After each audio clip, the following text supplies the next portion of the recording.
আমরা সবাই বলি আলহামদুলিল্লাহ।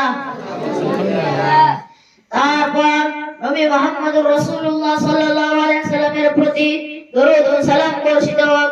আমরা সবাই বলি সাল্লাল্লাহু আলাইহি ওয়াসাল্লাম।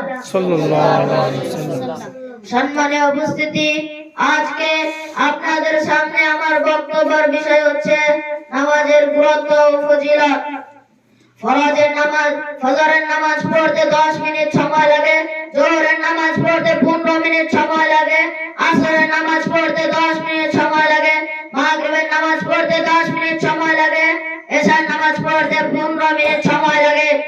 এই 5 ওয়াক্ত নামাজ আদায় করার জন্য 1 ঘন্টা সময় হলে যথেষ্ট হয়ে যায়। 1 ঘন্টা সময় হলে মাওলার শুকরিয়া আদায় হয়ে যায়। 1 ঘন্টা সময় হলে আল্লাহ সুবহানাহু ওয়া তাআলার ইবাদত হয়ে যায়।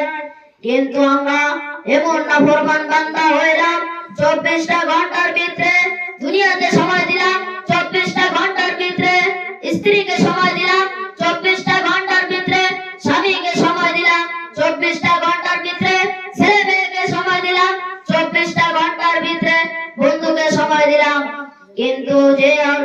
কিন্তু যে আল্লাহ আমাকে হায়াত দিয়েছেন, রিজিক দিয়েছেন, অক্সিজেন দিয়েছেন, পানি দিয়েছেন, খাবার দিয়েছেন, যে আল্লাহ পাক সব দিয়েছেন, যে আল্লাহ সুবহানাহু ওয়া তাআলা 24 ঘন্টায় 3,39,000 টাকা আপনাকে আমাকে অক্সিজেন দিয়েছেন, যে আল্লাহর দরবারে 24 ঘন্টার ভিতরে 1 ঘন্টা সিজদায় পড়ে থাকতে পারলাম না।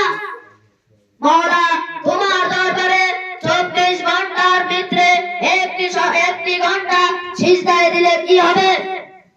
চোখের পানি ছাড়লে কি হবে? ইবাদত করলে কি হবে? নামাজ পড়লে কি হবে?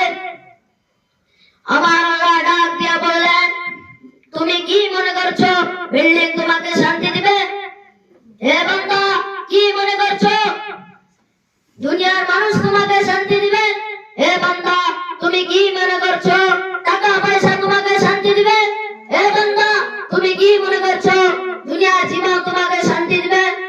বলে না না না, বান্দা শুনে রাখো, 24টা ঘন্টার ভিতরে মাত্র 1 ঘন্টা সিজদায় পড়ে থাকো, অর্থাৎ 5 ওয়াক্ত নামাজ আদায় করো, তাহলে আমি আল্লাহ সুবহানাহু ওয়া তাআলা তোমাকে দুনিয়ায় শান্তি দিব, দুনিয়ায় শান্তি দিব, কবরে শান্তি দিব, এবং কিয়ামতের দিন তোমাকে জান্নাতের, কিয়ামতের দিন তোমাকে আমার রহমতের ছায়ায় স্থান দিব এবং তোমাকে জান্নাতে প্রবেশ করাবো।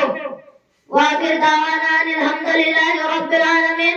ওয়া আসসালামু আলাইকুম ওয়া রাহমাতুল্লাহি ওয়া বারাকাতুহু।